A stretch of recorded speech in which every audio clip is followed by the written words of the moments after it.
Okay. Well, welcome to Medieval Sewing Party at Sea, Medieval Crafting Party in this case.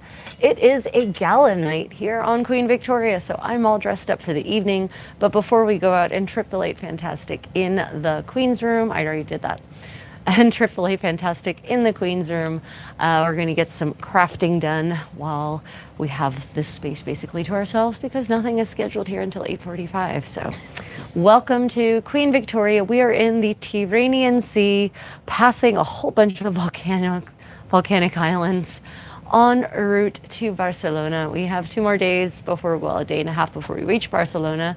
And we have extended our trip. So there's going to be more medieval crafting at sea coming your way over the next 12 or 13 days. So as always, just let me know if you can actually hear me because that's really important. Takeda, thank you. And I'd like to introduce you to the condottiero in his full captain's mess dress. Looking pretty sharp, isn't he? Yeah. Right. No reason a lady can't craft in formal wear after all. Yeah, we ended up being offered an amazing deal to stay on for the next 11 days, and as it would have it, luck would have it, we are flexible enough longer. We are flexible enough to allow for that. So our lives are currently flexible enough to allow for that. So we are staying on past Barcelona, going to La Palma, Cartagena, Cartagena, and we have an overnight in Cartagena, very close to Alicante. So I'm going to see what kind of really awesome castles are in that part of Spain. I've actually not been to Cartagena. I'm excited to visit some new sites. And then we are going to Cadiz, and there I will be working my absolute hardest to make sure we get to Sevilla that day. And then because Sevilla, oh my God, what an amazing collection of gorgeous medieval architecture, most Árabe, combination of Moorish, of Christian, centuries upon centuries of layers to be bemused, admired, and explored. And then we will be going to A Coruña, and then we'll be doing my least favorite thing in the world, which is, did I just make 6? Did I? 1, 2, no, not yet. Not yet? No. Okay. No, there's 4. So now there's 5. 1, 2, 3, 4, 5. Right. Okay. And then we will going to A Coruña. Oh, we're also going to Vigo, actually. Vigo and A Coruña. I've been to A Coruña.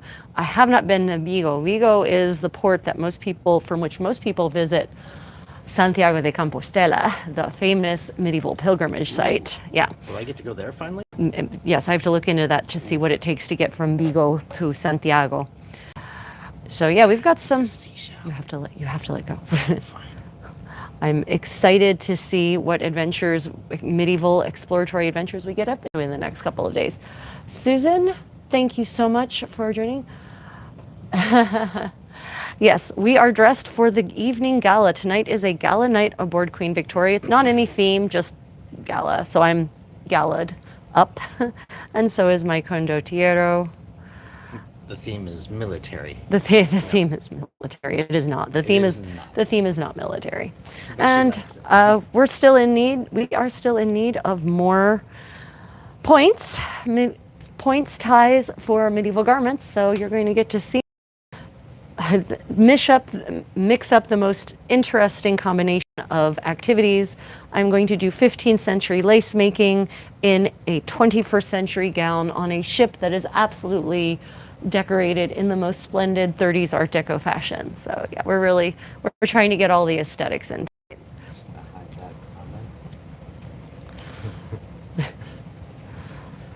No, not tonight. What's not happening tonight? Oh, no loot tonight? Yeah, I tried to get him to bring the loot up. Maybe you all can convince him to come up. I'm too shy. I'm too nervous. Maybe you all can convince him to come in and practice some loot while I do this. I did try to convince him. I told him that you all would appreciate it. I think I may have convinced him. Okay, so I'm just setting up my bows. Boas in charming 15th century, charming 15th century English. The knot has meandered to not where it's supposed to be.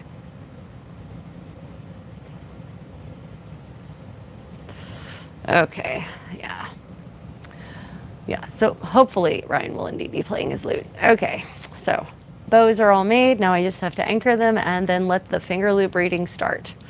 Lute music would be nice, wouldn't it, Catherine? Okay, so we've convinced him. He's going to go and grab the lute music. I'm just going to move this table much closer, my anchor point much closer. So we've definitely been having an amazing time. We saw dolphins today. We saw dozens upon dozens of dolphins playing in the surf, the wave, the surf cast off by the ship. For those who don't know, dolphins and porpoises, they love, they're playful, they're frolicsome, and they love playing in the waves that big ships like cruise ships leave because it gives them more airtime, and they love airtime. And these dolphins and these porpoises were absolutely getting their best airtime. They were literally arcing 20, 30 feet from wave to wave. It was an amazing sight to behold. Unfortunately, it was impossible to capture it with the kind of cameras we had and the kind of time we had because they disappear and they reappear quickly. But it really made our voyage to finally to see cetaceans out here frolicking. The Mediterranean is actually not the most rich environment for cetacean life. I'm going to have to take my shoes off to do this because I will need my toes to help tighten this pattern down. Yesterday, for those of you who joined Medieval Storytime, we were in Catacolo, and unfortunately, there's the thing we really wanted to take you all to in Catacolo was the Museum to Ancient Greek Technology. But of course, like any good Greek site, they closed down at the very modest hour of 3:30 p.m., the very leisurely hour of 3:30 p.m., because God forbid a museum be open for more than 5.5 hours. So we missed it. And I'm sorry that we missed it because I love that museum so much, even though it's a little bit cheesy with its diorama style exhibits. Oh, I may have to take the Band-Aid off. Finger loop braiding with a Band-Aid, not my favorite thing. Yeah, yesterday I scraped my finger open on a nail that was 2 days ago. I scraped my finger open on a nail that was on the bottom of a chair at a cafe in Athens. And I got a pretty good flap of skin loosened, and so now I've got this Band-Aid on my finger, and it's really killing my dexterity. It's kind of illustrating why I don't like sewing with thimbles generally. So for those who don't know, this is a broad lace of 5 boas. This is the workhorse lace pattern, really. This is the one I use to make pretty much all of my laces for dresses, my laces for doublets, for pourpoint, for farsetti, whatever your preferred word is. And it's a good one to start. This Band-Aid's gonna make me nuts. It's a good braid to start with. It's a good lace to start with. And I will just briefly recap why it is called lace making, because this is the original lace making, everyone. This was called lace long before, and as soon as my condottiero comes back, I'll have him show you an example. This is what lace was long before the frilly, snowflake-like white trim that you now find on mostly, I guess, these days on napkins and doilies. People don't really trim, I guess. I guess I do have lace on this gown, don't I? But not that kind. But before you had that, you had this. And one of the main methods was to use your fingers. Hence, modernly, we call this finger loop, but in the era, it was just called lace making. There was also a technique called sprang, which creates a kind of netting, basically, that, visually looks, by most people's, to the layman, sprang looks like lace, even though it's not the same technique at all. Yeah, okay, I'm just going to have to deal with the flap of skin hanging off of my finger. I didn't think about that when I said I'm going to do some lace making today. Did not think about my finger with its loose flesh hanging from it. But Susan, you'll be happy to know I did disinfect it. It felt great, in case you're wondering. Oh my God, so, oh, thank you, thank you, thank you, thank you, Buttermeat Finger, appreciate you. Yeah, this is one of my gala gowns. This is another of my, I apply a lot of sort of medieval material culture philosophy to my modern life, and this is one of those things. I bought this on eBay. It was, I got it.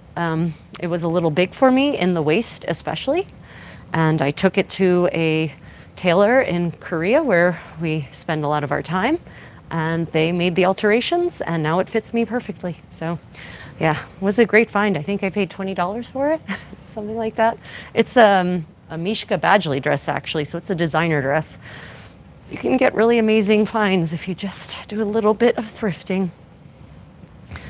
I am a big believer in not paying full price for anything at all, ever.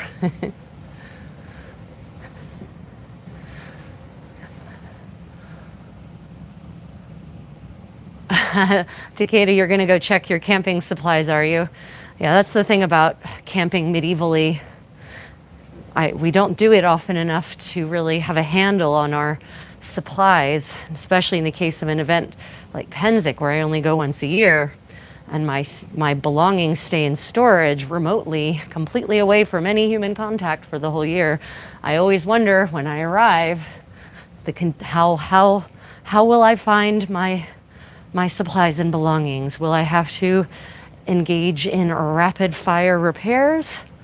Will everything be as I left it? Will rats have eaten everything apart? And I hate using pesticides. I just don't like killing creatures if I don't have to. And so, of course, we haven't left traps inside of the storage unit where our medieval pavilion is, and our bedding, and our carpets. So I'm expecting there will probably be some unhappy surprises for us next year. Oh well, it's gonna be. Welcome to those just joining. In case you're wondering what in God's name is happening here, I am engaging in a 15th century craft known as lace making, dressed for a gala evening aboard Queen Victoria, a ship in the Cunard Cruise Line that looks like she sailed straight out of the 1930s. So your eyes do not deceive you. If you are confused, it is with good reason.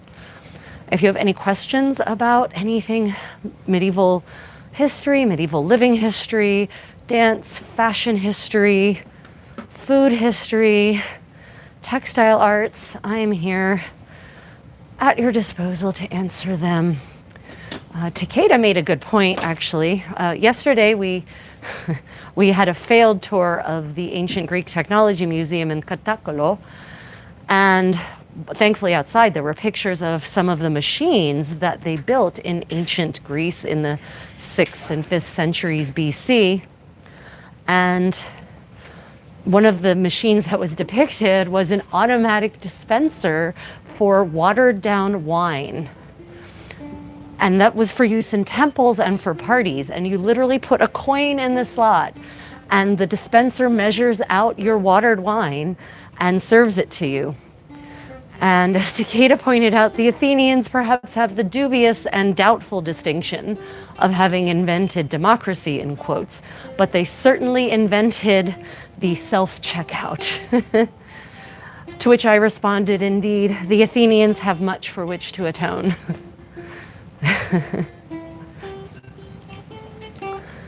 There you go, your lute practice, everyone.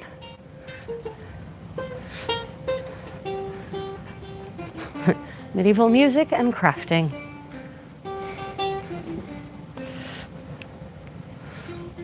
Yeah, still need to. I made these so long that I have to use my foot because the point is too low for me to really get to it. I'm having to use a table, a nightclub table, a cocktail table in a manner in which it was never meant to be used. I'm confident I'm the first person to abuse it in this fashion.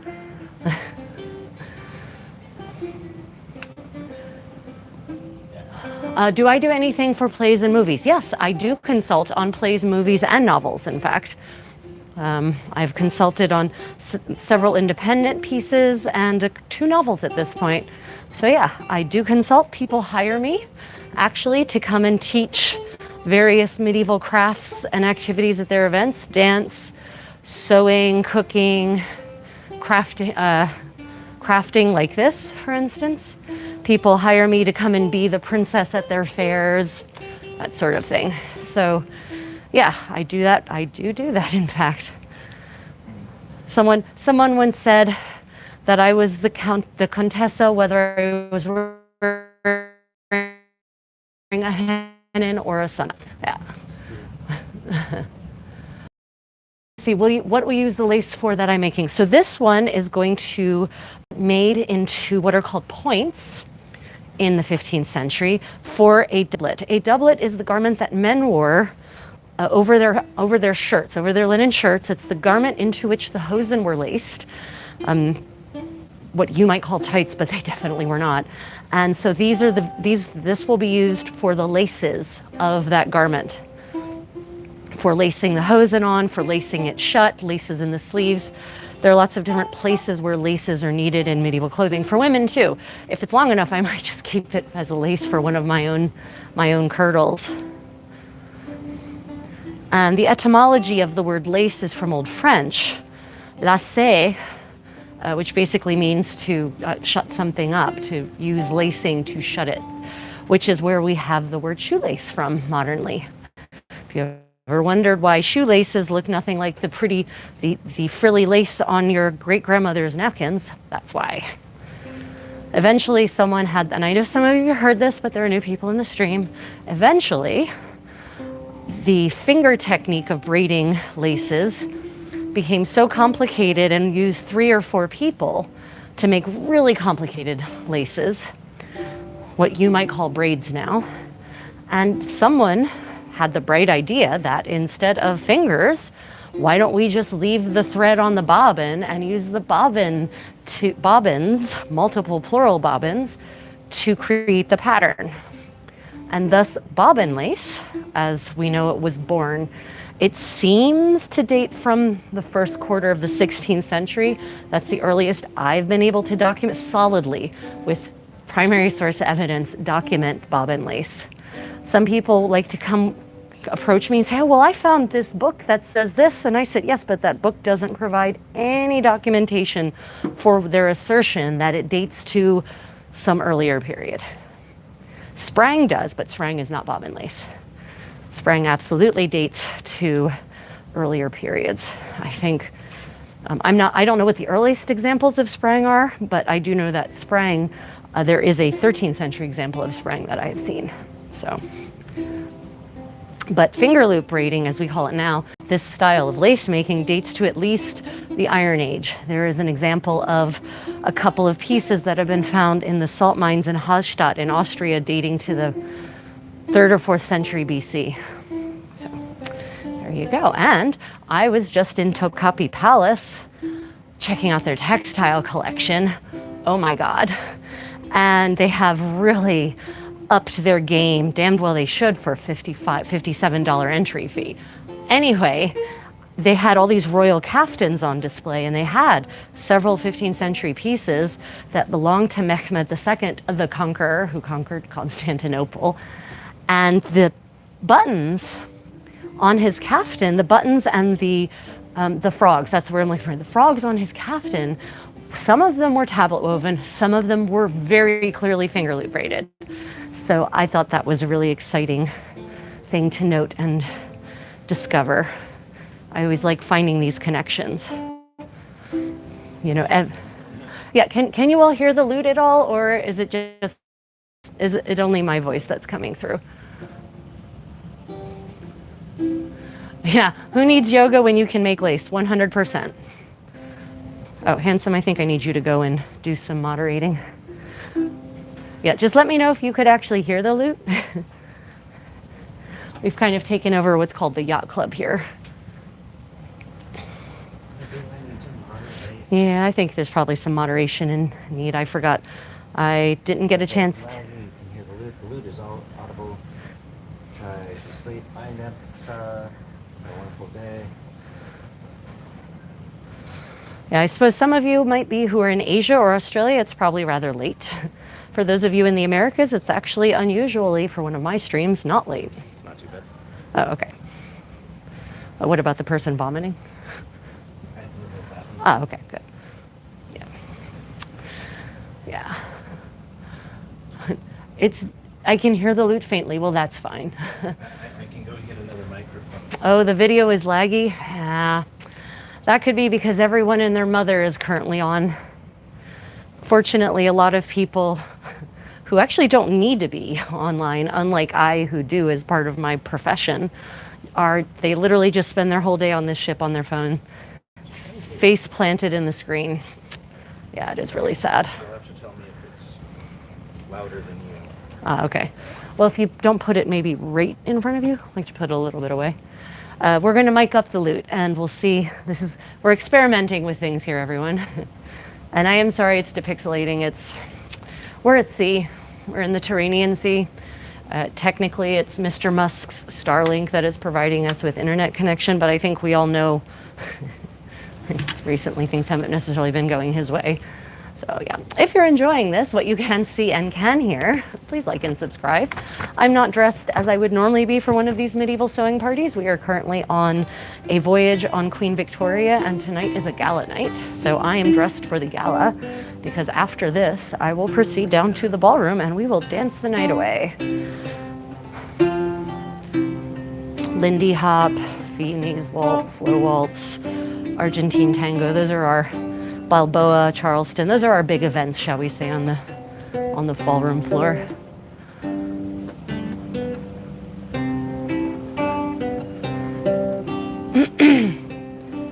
Yeah, it's coming along nicely. Oh, I can also have my condottiere show you a sample of what I'm braiding, because I know some of you are convinced that there is nothing. I'm actually just flopping around like some kind of mime, not actually doing anything, but I swear there are actual laces on my fingers. Boas on my fingers, as they're called in 15th century English. I'm not making it up. Okay. And yeah, so some of you commented this is quite a workout. It doesn't have to be. You could sit and do it and use your toe to tamp the pattern down, but I'm a high energy kind of Contessa. So I prefer to turn almost anything I do into some kind of workout. It's how I keep my figure. But you know, I do imagine that back in the era when it was the silk women of London and Paris and Florence making these laces, that they would just sit there for hours all day with the lace probably anchored to their toe. Well, though for the really long ones, they would probably actually do those stretched across the room with someone at the far end actually beating the pattern down. But you know, otherwise, if you don't do this, it becomes very sedentary, and that's just not going to be good for you. Let me see. Where did I get the dress? I got this dress on eBay, and I'm definitely not ashamed to admit it. It was a lightly used gown I found on a reseller site, and I purchased it for $20 or $30 US. I am a very savvy thrift shopper. Very few, I don't think I have one dress in my entire wardrobe for which I paid full price. And it was absolutely worth it because 15 years later, it's still wearing strong. And I wear that dress a lot every day almost, or not every day, like several times a week. And it travels, it's my travel dress too. Oh wait, I skipped Yeah. one. So if you're enjoying, sorry I have to say this, but welcome to the ecosystem in which I operate. Please like and subscribe. Let me see.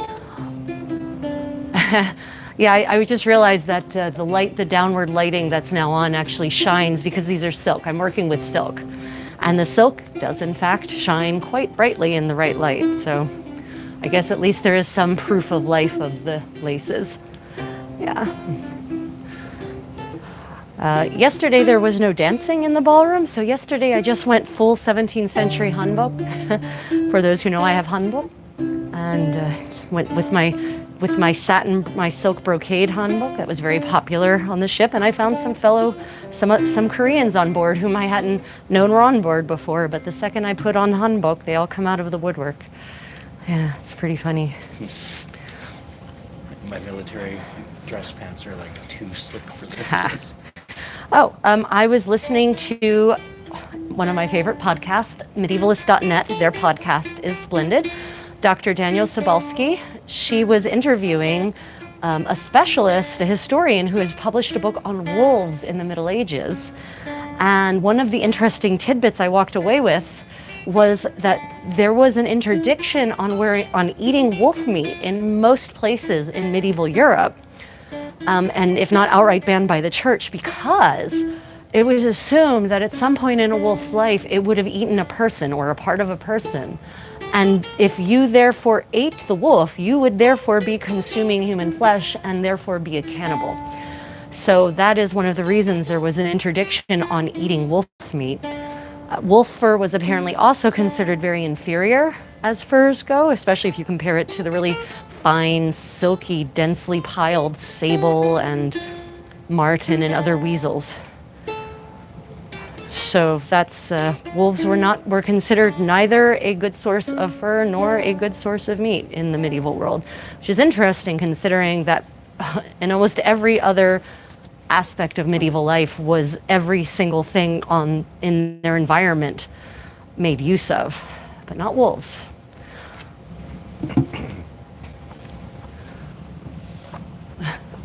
Why can't we eat the wolves? Okay, we can't eat wolves. Medieval, and I think it was an interdiction by the church actually, but there was an interdiction in various times and places in medieval Europe on eating wolves. I'll repeat it again, because it was assumed that at some point in that wolf's life, it would have attacked and eaten a human. And so by eating the wolf, you would therefore also be eating a human. And so it would be a form of indirect cannibalism, which of course was absolutely forbidden by law across most of medieval Europe and certainly by the church. So yeah, wolves were considered a forbidden, not a fruit, I guess, forbidden flesh. Yeah. So is everyone else working? Is anyone else working on anything themselves? Now that we're staying on board for another 11 days beyond when we would have disembarked in Barcelona, I'm going to actually have to really double down on my sewing projects because I have a deadline for my new knot hennin, my turret, my miter as it's called. And I also had wanted to get a new, what many people call a Burgundian style gown done. I'm not going to have access to a sewing machine before that event, not really anyway. So I'm therefore going to have to, just buckle down and get hand sewing on that. I'm going to have to make sure I'm carrying that project with me at all time so that if I encounter people who want to chat with me on the ship, which happens a lot, I'll have my sewing with me and can just sew while chatting. Otherwise, I spend about 3 or 4 hours a day talking with people, not really being very productive at all. Many of you know being productive is sort of a way of life for me, so let's see. When are you going, where are you going after Santiago de Compostela, after Vigo, which is the port for Santiago de Compostela, we're going to A Coruña. And A Coruña is in Asturias, and the last time we were in A Coruña, at about this time of year, it rained cats and dogs. I mean, violently. We got caught out in the rain, we managed to make it to a museum, and then as soon as the rain broke, we ran for the ship because it looked like it was just going to be pouring rain for the rest of the day. And in A Coruña, unfortunately, the streets are all paved in this beautiful Mediterranean marble, and they just become water slides in the deluge. Yeah, the northern part of Spain is very much like the northwestern part of the US or the southwestern part of Canada. Very lush, very green, very wet. So we'll see. We'll see what the weather fates, what the weather gods have in store for us when we get to northwestern Spain.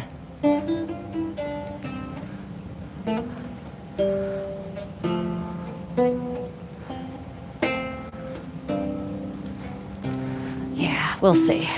Okay, now I see I've missed some comments, so I'm going to just go and have after this next pattern. Okay. Just gonna come over to the comments and swipe through. Oh, linking chainmail. Aw, grizzly bear, your mommy's calling. You're gonna have to come up from the basement and go take out the trash. Goodbye. Do let the door hit you in the ass on the way out so much that it blisters. Yeah, let me see. Aww. Little baby, poor little asshole. It must be sad when women ignore you so much. Okay, what else was considered forbidden flesh? That is a good question. So there were days called Ember Days all across West Christian Catholic, what we might look at as Catholic Europe, which at the time was just Christian Europe. Ember Days were fasting days where you were not supposed to eat meat or animal products. So on Ember Days, they were basically days where you were supposed to be vegan with the exception of fish. And there were certain animals that were classified at various times through special edict, papal bull and whatnot, that were classified as being fish, even though they very clearly weren't. For instance, certain birds, because waterfowl, because they lived in the water, they got classified as fish. So they were okay on Lenten days, on days where you're supposed to fast. Beaver got classified eventually as a fish because it lived in the water. But also, other animal products like butter were often forbidden on those Lenten days, and cheese. And so you actually had all sorts of cheese and butter substitutes that were made from almond milk frequently. Some other milks as well, but the most common was almond milk. I have actually found several recipes, multiple recipes, for basically a congealed almond butter, not almond butter like we understand it now, not just almonds that have been ground into a paste, but basically almond milk that is then soured so that the proteins congeal out, and then it's strained so that it becomes, spreadable, like strained yogurt. And that was actually then used to replace butter in dishes on those Lenten days. And when I eventually have access to my kitchen again, I will do another medieval cooking party and we will experiment exactly with those recipes, because I've always been fascinated by the idea that almond milk should have enough protein in it to actually curdle out, to separate the fat and the protein from the liquid. Dairy milk obviously has protein. It will obviously curdle if you add an acid. I just never thought that much protein actually ended up in almond milk. So I'm excited to experiment with that. Now, you have to understand that medieval almond milk was 3 to 4 to 5 times as rich, if not more, than modern commercially available almond milk. This would not work with Silk or whatever they call the almond milk brand is. Most commercially available almond milks have like 5% almonds, and the rest is chemical thickeners and preservatives and water. Medieval almond milk was at the very least 25% almonds to 75% water. And then many of these recipes call for a thick almond milk, where it seems that it's 2 to 1. So 1 part almond, 2 parts water. And I really think especially that latter mixture, the 2 to 1, would give us enough protein from the almond milk making process that it would actually then congeal out when you add that acid. Am I a professor in Korea? I am not. I was a translator in a past life. I am these days most technically a tourist in Korea. Before AI and ChatGPT and all of these translation programs came along, I was a professional translator for German, French, Spanish, and English, and Italian. But unfortunately, that's a dead career field. Companies don't want to pay for that work anymore. They don't have in-house translators anymore. They just use Google Translate and Co., and then they might have an unpaid intern clean it up, maybe. So I have moved on to teaching, cooking, and sewing, and dance, and also to content creation. But I focus on producing content that's actually engaging and educational instead of just a waste. yeah, it is sad, right? But it is what it is. And then some people will say, well, the UN still uses, yes, the UN does still use translators and they do still use interpreters, but I would have to live in New York City or Geneva to work for the UN, and I don't. And that's just not feasible for me. And honestly, I don't know how much longer that even organizations like the UN will actually be using real translators and real interpreters. Many of you might not realize, but a lot of the dubbing that you're getting in TV shows and movies these days, that's AI. That no human was responsible for that. Not even, I'm talking about neither the translation was created by a human, nor was the voice. If you have voiceover work in a lot of programs these days, the voices are done by AI. It's not even voice actors anymore. We really are screwing ourselves out of professions through all of this automation, and unfortunately I don't really think there's going to be a replacement. Unlike previous industrial revolutions, I don't think we're gonna this isn't just gonna lead to new kinds of jobs. I don't think it is, actually, and certainly not enough for the population that we have. But that's just me being cynical. And I always, when we talk about how automation and artificial intelligence is replacing people now, I like to look at the horse.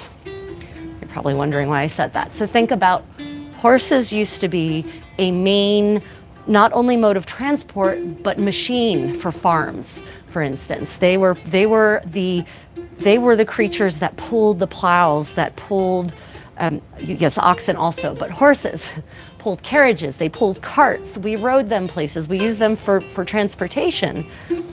And then when trains and then automobiles came along, that was it for them. Now, you're going to say, well, there are still horses. Yes, but in the end of the 19th century in the United States, there were something like 2 million horses. There are now 200,000. And I think that's what people need to remember when they think about what will happen to people with the upcoming AI revolution or the ongoing AI revolution. Humans need not apply. So it's not the same as previous industrial revolutions, in my opinion, and in my long study of the development of human civilization across the millennia. Yeah, it's different this time. But that's just me. Maybe we'll have another arts and crafts movement. Yeah, so actually, I foresee perhaps Luddite communities springing up, the arts and crafts movement, as you say. For those who don't know, the arts and crafts movement was a movement in consequence of the 19th century industrial revolution, which was not the first industrial revolution, everyone. But basically it was a group of people, and that's where the pre-Raphaelites come from, that movement, that wanted to get back to a low-tech way of living, handcrafts, making things by hand, not by machine, living away from the industrial centers, getting back out into nature, into clean air. And so, that is, I foresee perhaps Luddite communities springing up, communities that also purposefully pursue a slow, handcrafted existence, and that basically develop their own little microeconomies. I don't know how that's going to work on the grand stage of world economics, though. It will be, it's about to get real interesting. We are sailing towards Barcelona. We're currently in the Tyrrhenian Sea. We actually just transited, 4 or 5 hours ago, 6 or 7 hours ago, we transited through the Straits of Messina, which is an amazing experience. If you ever have the chance to take a cruise ship or any ship through the Straits of Messina, do it. It really is remarkable because there is, as of yet, no bridge connecting Messina, Sicily, to mainland Italy. And so you can actually kind of get a feeling of what it must have been like in the Middle Ages or even in ancient times, because from the vantage point in the center of the straits, with the exception of the occasional highway that laces through the mountaintops, the villages don't really look very different than they did back then, because they're far enough away that you can't really see the details. You can just see hazy shapes and the white of the stone glinting in the sunlight, and it really feels like you're stepping back in time in a certain beautiful way. Yeah. wonderful experience. Highly recommended.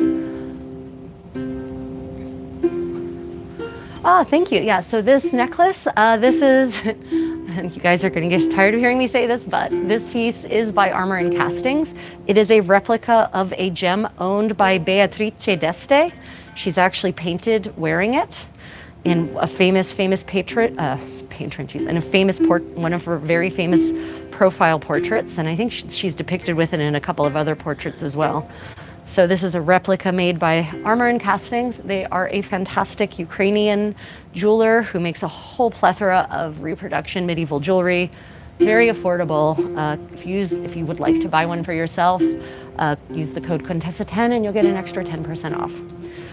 Yeah, I'm one of these people who believes that if you have a medieval, a historical item, and that historical item can still be useful and beautiful in the modern world, then why not use it? So I don't really have modern jewelry. I have medieval jewelry that I use modernly.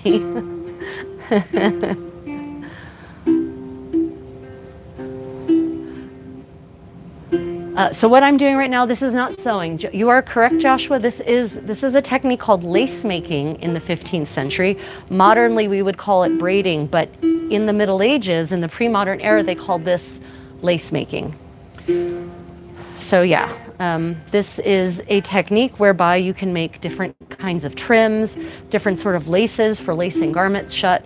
I'm making right now a lace that will be used to lace garments shut, 15th century garments, actually replica 15th century garments. However, there are very beautiful and complex lace patterns from the 15th century. I've also made some of those.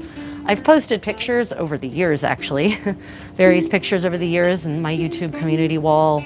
Also, there's a Creative Contessa Facebook and Creative Contessa Instagram and Creative Contessa TikTok. So you can see all sorts of examples. If you're interested in learning this technique step by step, on the channel here, there is actually a step-by-step tutorial. It's about 22 minutes long on making a really beautiful braid called a green dorge that would work well to lace up garments. It works well for purse strings. It also makes a really pretty trim to go around the neckline of a garment, or it would make a really pretty lace for a necklace, like this, for instance.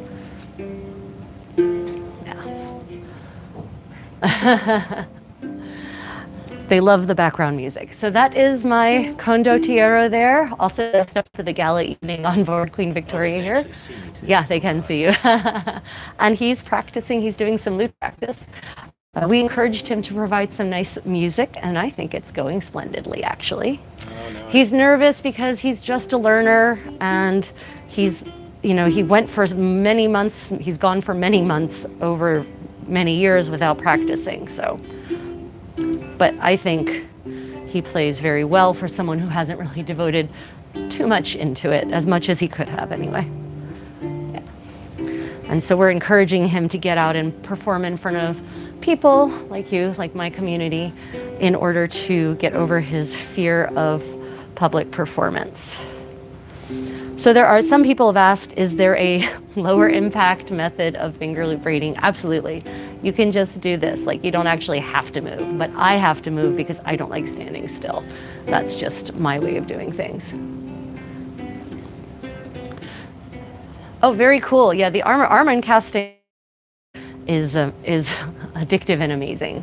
And they're constantly putting out new pieces. They're constantly retooling old pieces to make the detail better. Because like any craftsman, they're getting better with time. They're developing better skills. They're developing better techniques. They're developing new understandings of historical jewelry. So, even if you have a piece that you bought from them 5 or 10 years ago, they might actually have a new version of it that's quote unquote better.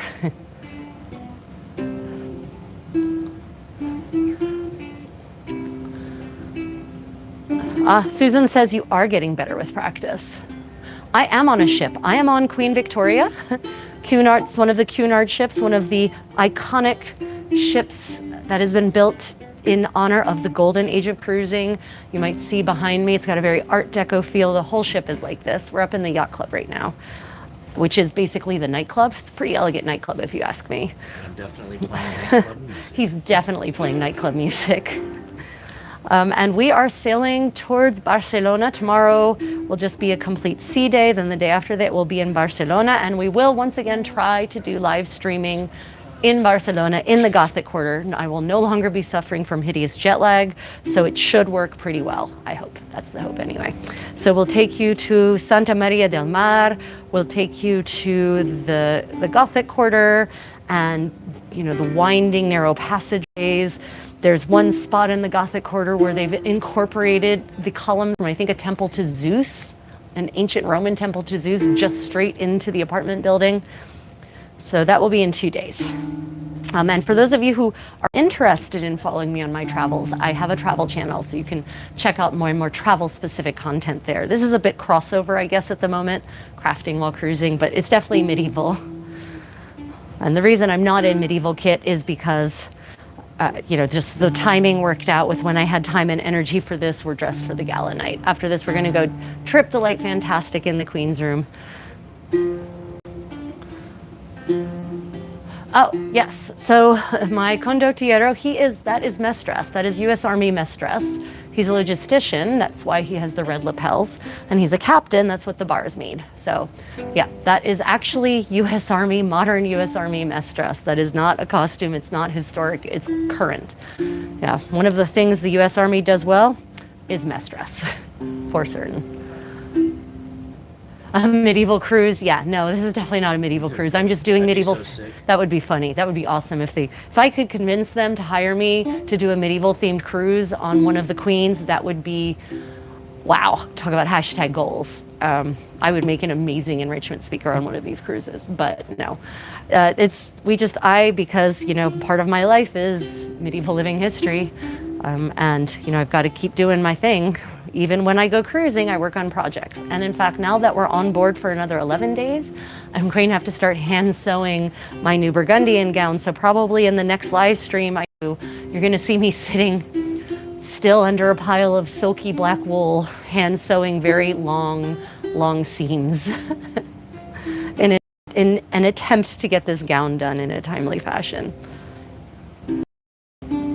Yeah, so if you're interested in being on a ship like the Titanic, check out Cunard. Their ships are literally built in that style. Queen Mary II is the last ocean liner operating in the world. Queen Elizabeth, Queen Victoria. I don't recommend Queen Anne. She's more modern, not very vintage, not very retro. They have ballroom dancing in an actual ballroom with an actual dance orchestra. They've got a beautiful restaurant where you still get 5 courses served by a team of waiters. And it's all included in the price in your fare. They've got enrichment speakers on a wide array of topics. We once, you know, everything from the history of jazz to the history of the Middle East to meteorology to volcanology to movie stars and Nobel laureate authors. So it's a total experience. And then of course, you know, when you cruise, you go to these different places and you can explore, get a taste for the local history and the local culture, and decide if you want to go back and explore more in depth. I call cruising a travel buffet. And it's one of the ways that's really excellent for helping you decide where you might like to spend more of your life. Which is everywhere. Yeah, which is everywhere apparently. So actually, they did have sewer systems in the day. The not just the ancient Romans, dating further back than that. The Etruscans had sewer systems. The Minoans on Crete, Bronze Age Minoan civilization, had complex sewer systems as well. If you go to Akrotiri on Santorini, which was a Minoan city that got buried when the volcano that was Santorini exploded and set the world into a nuclear winter basically, the city got buried. It's like the Bronze Age Pompeii, and they've excavated it, and you can actually go walk through the streets of this 3,500-year-old city that is basically just like time froze right over top of it. And they had sewer systems, they had piping, they had piped water.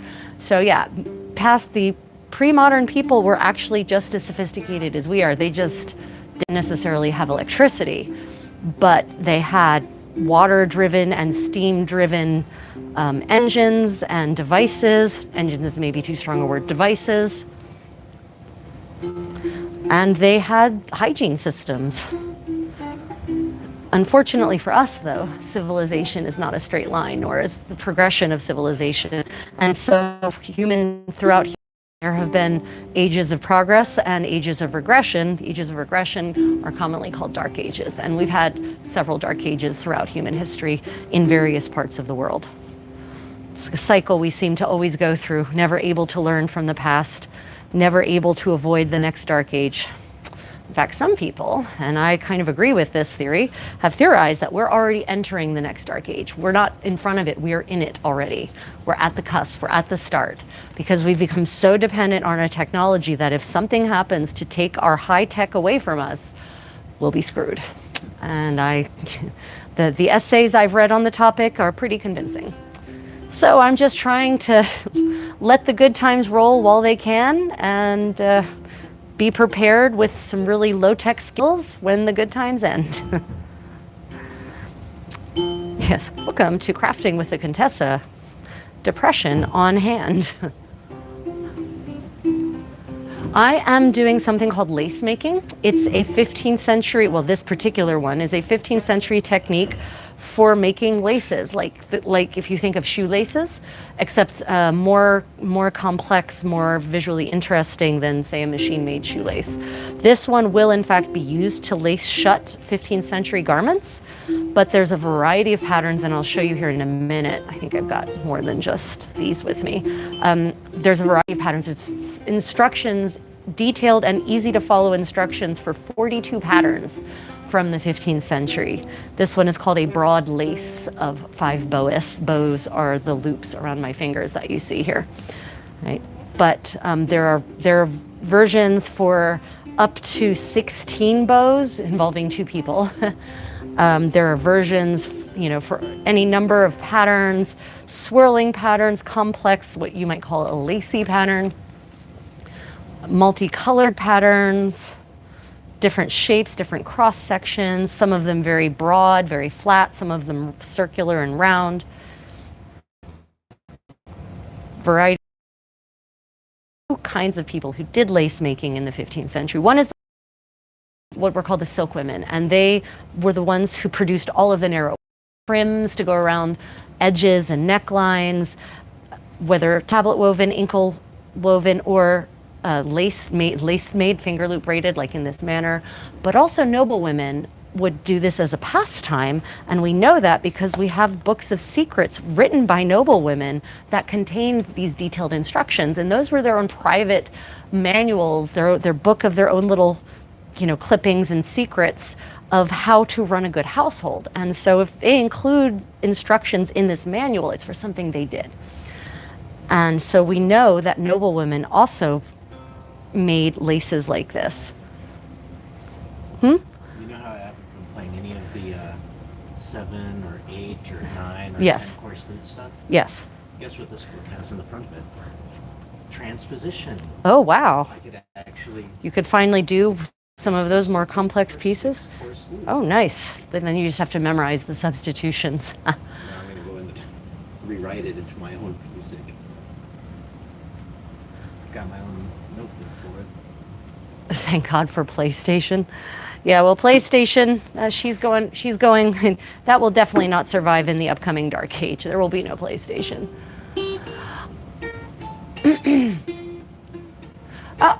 Welcome to my community, RH.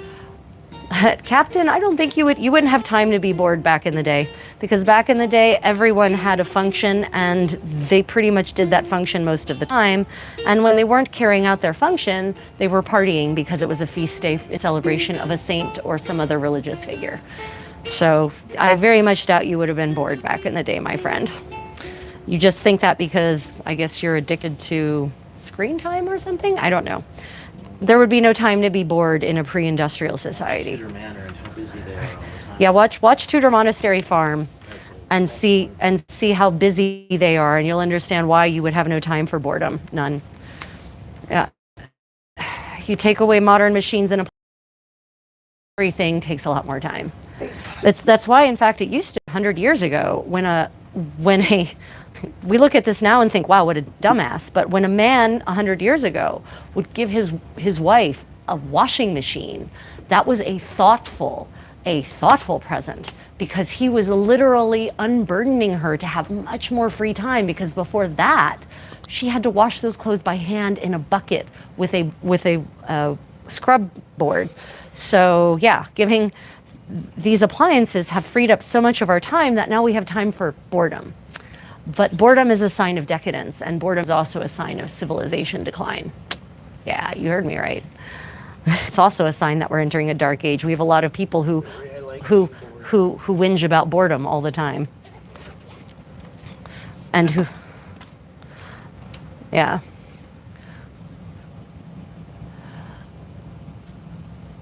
Washboard technology. Let me see. I mean, there's a lot of, so I would say it's not necessarily generational, because I have a lot of friends who are not baby boomers who do medieval living history and other forms of living histories. But yeah, in general, there are certainly a lot of people who are lost without their technology. I could literally just sit on the deck here and watch the ocean go by all day and just get lost in my thoughts and my imaginings. Yeah. In fact, I'm happier I don't have to have a screen in front of my face. But unfortunately, as a content creator, I have to have a screen often, much more than I would like, in fact. Yeah. Yeah. Plus, you know, the other thing is that society before this technology, before all these screens, people were much more interactive. They played games together, they danced, they had conversations, they took walks, and you know, even the leisured class had plenty to do. It just wasn't as high-paced as it is now, and I really do worry that we've created this horrible situation of short attention spans. And that we are really setting ourselves up for a big fail as a society. In fact, God, and the number of friends I have who are professors who have to give zeros to their students because their students aren't writing their papers anymore. They're just cut and pasting from ChatGPT, most of which is wrong, by the way. So it's not just plagiarizing, it's plagiarizing wrong things. And these kids just don't understand why they should have to learn anything. Why should they have to memorize? They can just look it up whenever they want to know it, right? Because they're always going to have internet. Their device will always be charged. They don't have to learn anything that they don't want to. That's a terrifying thought. That sends chills down my spine, right? Oh, thank you, Carla. Yeah, I'm dressed for a gala evening. It's a little bit of a mishmash tonight. Gala evening aboard Queen Victoria. We are sailing towards Barcelona. And just getting in a medieval crafting party before we head to the dance floor and cut a rug, as people have said in the past. So hence why I'm dressed this way. It's not medieval. It's not even a little bit medieval.